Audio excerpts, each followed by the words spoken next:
So what do you do to get ready for a long trip? It's obvious. You find a good place to stay, you make reservations, and you don't forget your wallet. Well, a few months ago, we said goodbye to a friend of ours who did none of those things. On July 26, former Big Brother and Amazing Race contestant Jeff Schroeder departed from the Early Show Plaza on a trip he hoped would take him around the world. An undertaking of this magnitude would be difficult under the most ideal of circumstances, but Jeff's journey was far from ordinary. He carried no money and was attempting to cross the globe for free. His success or failure depended entirely on the kindness of strangers he met along the way and an audience following him online. Traveling west from New York, Schroeder spent the next 106 days begging, borrowing, and dealing his way across 3 continents, 13 countries, 26,000 miles. Yesterday, Jeff arrived in New York City, exhausted but gratified at having successfully completed his remarkable journey.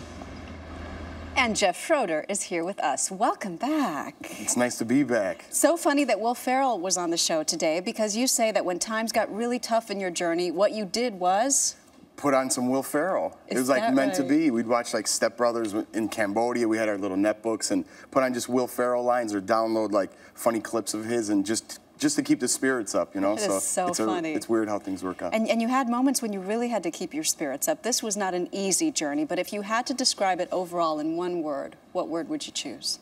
My favorite word of the trip is amazing. So I use it to describe everything. Amazing is the word. When you first headed out on this journey, were there times when you thought, I may not make it?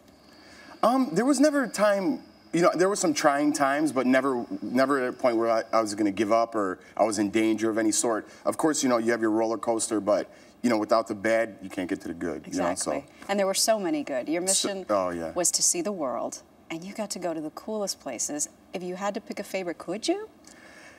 You know, it's so hard because every place new that I visited had a new experience depending on whether the people or just the pure beauty of it, but I'm a little biased when I went to Italy to see some of my family that I've never seen before and where my mother was born. Oh, I loved watching that reunion with your family. My mom and I did this. We went to Spain and we found the house where my great-grandfather was born and relatives who still live there and look like us.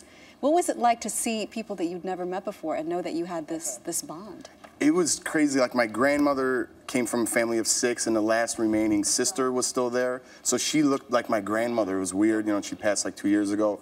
Walking down the street in Italian, they're like, you know, this lady knew your grandfather, like in Italian. It was like, it was just stepping back in time. Not my time, because I've never been there, but, you know, my family's time. It's priceless, yeah. What about the scariest experience? I would have to say the scariest was getting stuck in Laos. I lost connection with the audience, so that was tough because I had no money.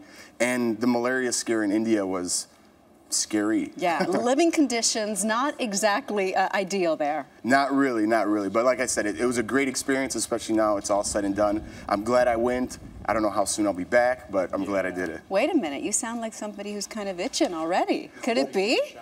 Maybe not so much India, but maybe the other places I might hit. Not to say the people in India were great. It's just like I was at the end of my line at that time, you know. Yeah. What were you feeling towards the end?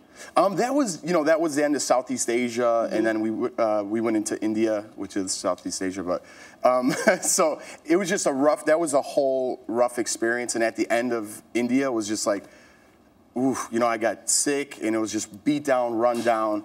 Couldn't see the finish line at that point, and then when we got into Europe, got a new breath. Each place I went was like a new rejuvenation, you know, so that helped, you know, changing all the time.